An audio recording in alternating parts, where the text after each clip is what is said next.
Olá, bem-vindos à nossa conversa de hoje. Vamos mergulhar num tema que, olha, para muita gente na área da saúde, parece um bicho de sete cabeças, né? A hiperplasia adrenal congênita, a famosa HC. Aquela condição que sempre lembra aqueles diagramas de bioquímica super complexos que a gente acha que tem que decorar tudo. Exatamente, dá um certo receio inicial, né? Pois é. Mas assim, o nosso objetivo aqui hoje é descomplicar, tentar entender a base da HC e, o mais legal, explorar uma estratégia, tipo um macete mesmo, para diferenciar os tipos principais. Aqueles três, né? A deficiência de 21-hidroxilase, que é a mais comum, a de 11-beta-hidroxilase e a de 17-alfa-hidroxilase. A ideia é entender sem depender só de decorar a figura. Isso. Fugir um pouco da decoreba pura. Certo, então vamos lá, vamos começar a desenrolar isso.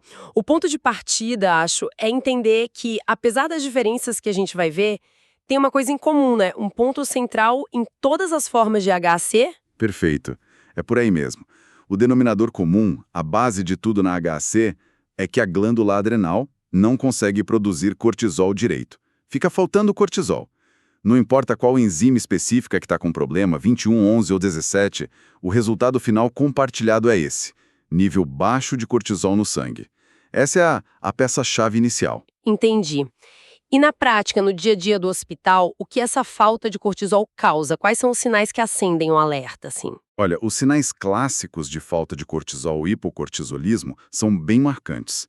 Incluem, por exemplo, hipoglicemia, sabe? O açúcar no sangue fica baixo. Tem também a dificuldade para ganhar peso, para crescer. É o que chamam de failure to thrive nos bebês, né? Uma falha no desenvolvimento. E um sinal muito característico mesmo, a pele fica mais escura. A hiperpigmentação. Essa da pele escura sempre me deixou curiosa. Como que a falta de cortisol lá na adrenal faz a pele da pessoa ficar mais pigmentada? Qual que é a lógica disso? Ah, é uma cascata hormonal bem interessante, na verdade. O corpo tem um sistema de controle, né? Um feedback para regular o cortisol. Quando o nível está baixo, lá em cima o hipotálamo percebe. Certo, o chefe lá do cérebro. Isso. Aí ele libera mais CRH, que é o hormônio que vai cutucar a hipófise. O CRH manda a hipófise produzir e liberar mais ACTH. O ACTH é aquele hormônio que vai até a adrenal e diz: produza cortisol. É ordem direta. Tá, até aí tudo bem, ciclo normal. O problema na HHC é que a adrenal, por causa do defeito genético, não consegue obedecer direito. Ela recebe um monte que é ACTH, mas a produção de cortisol continua baixa. Então vira um ciclo vicioso, entende? Cortisol baixo, CRH alto, ACTH sempre alto, tentando compensar. Ah, tá, o corpo fica gritando pra adrenal produzir, mas ela não consegue. E esse ACTH super alto, o que ele causa? Bom, esse excesso de ACTH crônico leva a duas coisas principais. Primeiro, ele estimula demais as células da adrenal. Elas tentam crescer para dar conta do recado e a glândula aumenta de tamanho. Daí o nome hiperplasia, né? Aumento do tecido. E segundo, respondendo à sua pergunta da pigmentação, para produzir ACTH, a hipófise começa com uma molécula maior, a tal da PONC, pró-ópio-melanocortina. Quando a hipófise está trabalhando a todo vapor para fazer ACTH, ela acaba quebrando mais PONC. E nessa quebra, um dos pedaços que sobra é o MSH, o hormônio estimulador de melanócitos. Ele meio que sai junto com o ACTH. Ah, genial! Faz todo sentido. Então, o MSH que aumenta junto com a CTH vai lá nos melanócitos da pele e manda eles produzirem mais melanina, o pigmento. Por isso a pele escurece. É um efeito colateral, então. Exatamente. É uma consequência direta dessa tentativa desesperada do corpo de ter mais cortisol. O baixo cortisol é o gatilho para tudo isso. Entendido. Então, baixo cortisol e hiperpigmentação são a marca comum, mas aí vem as diferenças entre os tipos, né? O que acontece com os outros hormônios da adrenal. Os mineralocorticoides, que mexem com sal e pressão, e os andrógenos, os hormônios sexuais. Aí que a coisa muda dependendo da enzima, certo? Perfeito. É aí que o quadro clínico de cada tipo se define. A deficiência de 21-hidroxilase vai ter um perfil de mineralocorticoides e andrógenos. A de 11-beta, outro, e a de 17-alfa, outro diferente. E é exatamente aqui que o pessoal se enrola, né? Eu confesso que para mim sempre foi um desafio lembrar qual que aumenta mineral corticoide, qual diminui andrógeno. É muita seta para cima e para baixo naqueles esquemas. Sem dúvida. É muito fácil se perder ali. E na hora H, numa prova ou avaliando um paciente, ter isso organizado na cabeça é fundamental. E olha, ter ferramentas boas para organizar e revisar esse tipo de informação faz toda a diferença. Totalmente. Decorar por decorar não funciona, a gente esquece depois. Exatamente. E falando nisso, para quem está nessa batalha de estudar medicina, bioquímica, endocrinologia e precisa de um jeito eficiente de se preparar, vale muito a pena dar uma olhada no medicalbee.com.br. Se você é estudante e quer se preparar de verdade, sabe? Entra lá em medicalbee.com.br, baixa o app, é o maior banco de questões do Brasil, tem prova antiga de tudo que é lugar, questão comentada, resumo, aula, flashcard. Ajuda demais a fixar essas coisas complexas para revisar em qualquer lugar. Fica a dica aí. Ótima dica mesmo para quem está nessa jornada de estudos.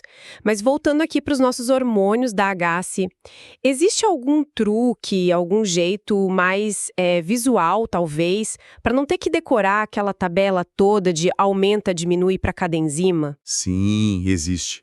Tem um mnemônico, uma estratégia visual que ajuda horrores a fixar os perfis dos 3 tipos principais. É bem simples, na verdade. Pensa assim, ou até desenha se quiser. Escreve os números das enzimas uma embaixo da outra. 21, 11, 17. Ok, 21, 11, 17, numa coluna. Isso. Agora, do lado de cada número, a gente imagina 2 colunas. Uma para mineralocorticoides, que a gente chama de M, e outra para andrógenos, A. M e A. Certo. Agora vem a parte legal. A gente vai usar os próprios dígitos do número da enzima para preencher essas colunas. Pega o 21. O primeiro dígito é 2, certo? Joga o 2 na coluna M. O segundo dígito é 1. Joga 1 na coluna A. Ah, tá. Então, para 21 fica M igual a 2 e A igual a 1. Exato. Faz o mesmo para o 11. Primeiro dígito é 1, vai para o M. Segundo dígito é 1, vai para o A. Então, para 11 fica M igual a 1, A igual a 1. Ok. E para 17? Primeiro dígito 1 vai para o M. E o segundo dígito? 7 vai para o A. Então, 17 fica M igual a 1, A igual a 7. Entendi. Então, ficou 21, M igual a 2, A igual a 1. 11, M igual a 1, A igual a 1. 17, M igual a 1, A igual a 7. Perfeito. Agora vem a regra mágica do mnemônico. É assim, todo lugar que aparecer o número 1, a gente troca por uma seta para cima, input. Isso indica aumento daquele hormônio. Ok, 1 é para cima. E todo lugar que apareceu qualquer outro número, no nosso caso o 2 e o 7, a gente troca por uma seta para baixo, output, indicando diminuição. Ah, boa. Então 2 e 7 são para baixo. Isso. Agora aplica a regra. Como fica o 21? M igual a 2, A igual a 1. 21. M é 2, então seta para baixo, M. A é 1, então seta para cima, A. Fica DM, MA. Perfeito. E o 11? M igual a 1, A igual a 1. 11. M é 1, seta para cima, M. A é 1, seta para cima também, A. Fica MMA. Exato. E o 17? M igual a 1, A igual a 7. 17. M é 1, seta para cima, M. A é 7. A 7 é outro número, então seta para baixo, A. Fica MDM. Isso! Agora sim você pegou. Viu como fica fácil de visualizar? 21 hidroxilase. Diminui mineral corticoide, aumenta andrógenos. 11 beta-hidroxilase. Diminui mineral corticoide, aumenta andrógenos. 17 alfa-hidroxilase. Diminui mineral corticoide, diminui andrógeno. Nossa, genial! Sério, isso muda tudo. Em vez de decorar 3 perfis separados, a gente usa o próprio número da enzima para gerar as setinhas. Baixo M, baixo A para o 21. Baixo M, baixo A para o 11. Baixo M, baixo A para o 17. Muito bom. É uma mão na roda, né? Para ter acesso rápido à informação. E aí, o passo seguinte, claro, é ligar essas setas com o que a gente espera ver no paciente, com a clínica. Exato. O que significa baixo M na prática? Bom, aumento de mineral corticoide, que a gente viu no 11-beta e no 17-alfa, classicamente leva a quê? Pressão alta, hipertensão, o corpo retém sódio, então pode ter hipernatremia, perde potássio, então dá hipocalemia, e o sangue fica mais alcalino, alcalose metabólica. E o contrário, baixo M, como no 21? Aí é o oposto. Diminuição de mineralocorticoide, baixo MO, típico da deficiência de 21, causa pressão baixa, hipotensão. O corpo perde sal, leva a hiponatremia. Segura potássio, dando hipercalemia. E o sangue fica mais ácido, acidose metabólica. É a famosa crise perdedora de sal do recém-nascido. Assusta bastante. Entendi. E os andrógenos? O que faz o A e o DA? O aumento de andrógenos, o A, que acontece na deficiência de 21 e na de 11-beta, causa efeitos de masculinização. Se for uma menina, já ao nascer pode ter a genitália ambígua, aquela aparência que não é claramente feminina nem masculina. Certo. Ou, se a exposição for mais tarde, causa virilização. Engrossa a voz, aumenta pelo, etc. Nos meninos, pode dar puberdade precoce, desenvolvem antes da hora. E a falta de andrógeno, o DA, da deficiência de 17? Aí, ao contrário, problemas no desenvolvimento sexual esperado. Meninas podem ter o que a gente chama de infantilismo sexual, não desenvolvem as características da puberdade. E meninos podem nascer com a genitália externa que não se masculinizou direito, o chamado pseudohermafroditismo masculino. A aparência pode ser mais feminina. Uau! Realmente, conectar o perfil hormonal do mnemônico com esses quadros clínicos é a chave para entender a doença. Ok, vamos testar essa estratégia então. Imagina um cenário. Um bebê recém-nascido, tá com aqueles sinais de baixo cortisol que a gente falou, hipoglicemia, dificuldade de crescer. Mas, além disso, ele tá com a pressão alta, tá hipertenso. E vamos supor que seja uma menina. Ela nasceu com genitália ambígua. Como é que o esquema ajuda a gente a pensar nesse caso? Ótimo exemplo. Vamos usar as setas. Primeiro dado, hipertensão. Isso grita pra gente mineralocorticoides aumentados, YM. Ok, YM. Olhando o nosso esquema de 21A, 11A e 17A. Quais têm a deficiência de 11-beta e a de 17-alfa? A de 21-hidroxilase está fora porque ela causa hipotensão. Certo, já eliminamos uma. Sobraram a 11 e a 17. Agora, o segundo dado, genitália ambígua na menina. Isso indica que teve excesso de andrógenos durante a gestação, que masculinizou a genitália. Aham. Então, qual das duas que sobraram, 11-beta ou 17-alfa, causa tanto mineralocorticoides quanto andrógenos? Pelo esquema, IMA é a 11-beta-hidroxilase. A 17-alfa tem IME, mas tem DOA. Exatamente. O mnemônico aponta direto para a deficiência de 11-beta-hidroxilase. E aqui cabe um detalhe importante, que vai além do macete. Na deficiência de 11-beta, quem causa hipertensão, o efeito mineralocorticoide, não é a aldosterona, o hormônio final. A aldosterona pode até estar baixa. Ah, é? Então quem é? É um precursor que acumula antes do bloqueio na enzima 11. Chama-se 11-desoxicorticosterona ou 11-DOC. Ele mesmo tem uma ação mineralocorticoide potente. Então, o acúmulo de 11-DOC é que causa a retenção de sal e a hipertensão. Que interessante. Então, o bloqueio na 11 acumula o 11-DOC, que age como mineralocorticoide. Faz sentido até o nome, né? Deficiência da 11, acúmulo do 11-DOC. Isso mostra que o macete ajuda a chegar lá, mas entender a via por trás é fundamental. Precisamente. O mnemônico é o mapa, mas entender o terreno é o que consolida. Perfeito. E se a gente aplicasse para o tipo mais comum, a 21-hidroxilase? Qual seria o quadro clínico que a gente esperaria baseado no perfil dela pelo mnemônico? Vamos lá. 21-hidroxilase. O mnemônico deu diminuição de mineralocorticoides, aumento de andrógenos. Isso, diminuição de M, aumento de A. Então, a gente esperaria o quê? Sinais de falta de mineralocorticoide. A crise perdedora de sal com pressão baixa, hipotensão, sódio baixo, hiponatremia, potássio alto, hipercalemia. E junto com isso, sinais de excesso de andrógeno.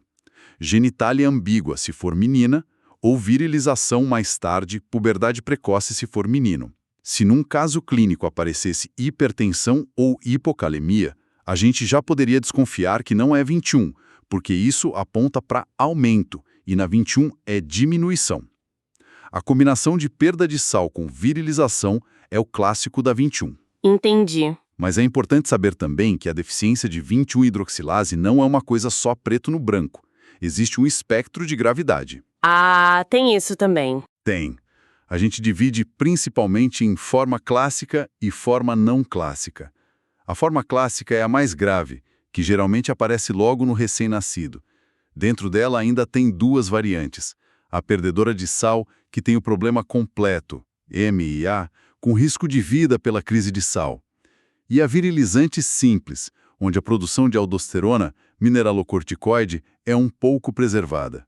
O problema maior é o A, a virilização, sem aquela crise de perda de sal tão grave. Ok, forma clássica é a do bebê, mais grave. E a não clássica? A forma não clássica, ou de início tardio, é bem mais leve. A enzima funciona um pouquinho melhor, o suficiente para não dar problema grave no cortisol ou nos mineralocorticoides, mas ainda desvia um pouco para os andrógenos, causando um excesso de A. E como essa forma se manifesta se não tem os problemas graves? Ela aparece mais tarde. Na infância, adolescência, às vezes só no adulto jovem, ali entre 6 e 20 anos mais ou menos. Os sintomas são mais sutis, todos ligados a esse excesso de andrógeno. Pelos pubianos que aparecem cedo demais, pubarca precoce. Acne que não melhora, excesso de pelos no corpo em mulheres, hirsutismo, ciclo menstrual irregular, às vezes dificuldade para engravidar. Nossa, mas esses sintomas são comuns em outras coisas, né? Tipo síndrome dos ovários policísticos. Exatamente. Esse é o ponto. A forma não clássica pode ser facilmente confundida com outras condições. Mostra que a AHC não é só doença de bebê. Muito importante isso. E como é que se faz o diagnóstico, então? Especialmente com essas formas diferentes. Qual o exame-chave? O teste de triagem principal, que está até no teste do pezinho em muitos lugares, é a dosagem da 17-hidroxiprogesterona, a 17-OHB. 17-OHP. Isso. Esse é um hormônio que acumula muito antes do bloqueio na deficiência de 21-hidroxilase, que é a mais comum. Então, se a 17-OHP vem bem alta, sugere muito AHC, principalmente o tipo 21. Mas tem pegadinhas. Na forma não clássica da deficiência da 21, que é mais leve, a 17-OHP basal pode vir normal, ou só um pouquinho alta. Aí, às vezes, precisa fazer um teste de estímulo com ACTH para ver se ela sobe muito e confirmar. Entendi. E tem mais alguma pegadinha? Tem uma importante. Na deficiência de 17-alfa-hidroxilase, lembra dela? Desceu A 17-OHP geralmente está baixa, não alta. Baixa? Nossa, contraintuitivo. Pois é. Um jeito de lembrar. A 17-hidroxiprogesterona, 17-OHP, não está alta na deficiência de 17-alfa-hidroxilase. O 17 cancela o 17, digamos assim. Então não dá para confiar só na 17-OHP isolada. O diagnóstico, às vezes, precisa de mais exames hormonais, um painel completo e, idealmente, confirmação com teste genético para saber exatamente qual é a mutação e o tipo de HC. Ufa! Diagnóstico tem seus desafios. E depois que confirma, qual o tipo, como é o tratamento? O tratamento busca corrigir o que está faltando ou o que está em excesso, dependendo do tipo. A base para quase todas as formas é dar o glicocorticoide que falta, geralmente hidrocortisona. Para repor o cortisol, né? Exato. E também para ajudar a diminuir aquele ACTH alto lá da hipófise, o que por sua vez ajuda a controlar o excesso de andrógenos que está sendo produzido na adrenal. Isso vale para quase todo mundo, talvez exceto as formas não clássicas bem leves. E se tiver problema com o mineralocorticoide? Aí depende. Se tiver faltando, como na 21 clássica perdedora de sal, tem que repor. Usa-se a fludrocortisona, que age como aldosterona, e também dá sal extra para o bebê. Agora, se tiver excesso de efeito mineralocorticoide, como na 11-beta por causa do 11-doc, aí o objetivo é controlar a pressão. Pode usar remédios como a espironolactona, que bloqueia o receptor de mineralocorticoide, ou outros que diminuam a produção do 11-doc. E no caso da 17-alfa, que falta andrógeno? Nesse caso, O problema é a falta de hormônios sexuais. Então, na época da puberdade, pode ser preciso repor estrogênio para meninas ou testosterona para meninos para que eles desenvolvam as características sexuais secundárias normalmente. É um tratamento que precisa de acompanhamento com endocrinologista a vida toda, ajustando as doses. Entendi. Fica claro que, embora o mnemônico seja uma ferramenta fantástica para começar a organizar os tipos na cabeça, entender a fundo a fisiopatologia, as nuances de cada enzima, de cada hormônio, é o que permite diagnosticar e tratar direito, né? O macete é o mapa, mas a viagem precisa de mais conhecimento. Perfeito. O mnemônico é um andaime, uma estrutura para a gente construir o raciocínio em cima. O ideal é internalizar a lógica. Essa enzima falhou, acumulou isso aqui, faltou aquilo ali, esse perfil bioquímico causa esses sintomas no paciente, é fazer a ponte da bioquímica para a beira do leito. E claro, aplicar isso, resolver casos clínicos, é onde a gente realmente aprende e fixa, né? Sem dúvida. E sabe, pensando em tudo isso, especialmente na forma não clássica, aquela que aparece mais tarde, com sintomas mais comuns, tipo pelos, acne, ciclo irregular, Sim. fico pensando, será que não tem muito mais caso de HC não clássica por aí, que passa batido, que recebe outro diagnóstico, tipo ovário policístico, e na verdade a causa base é uma HC leve? Boa pergunta. Quantos quadros de hiperandrogenismo na adolescência ou na mulher jovem não poderiam ser, na verdade, uma HC não clássica, não diagnosticada? Fica aí uma reflexão, né? Para a gente manter um índice de suspeita para HC mesmo fora daquele cenário clássico do bebê com genitália ambígua. Talvez ela esteja mais escondida do que a gente imagina. Uma provocação excelente e que realmente amplia o nosso olhar sobre essa condição. Ótimo ponto para a gente fechar essa nossa exploração sobre a hiperplasia adrenal congênita. Muito obrigada por essa conversa, por descomplicar e aprofundar tanto esse tema.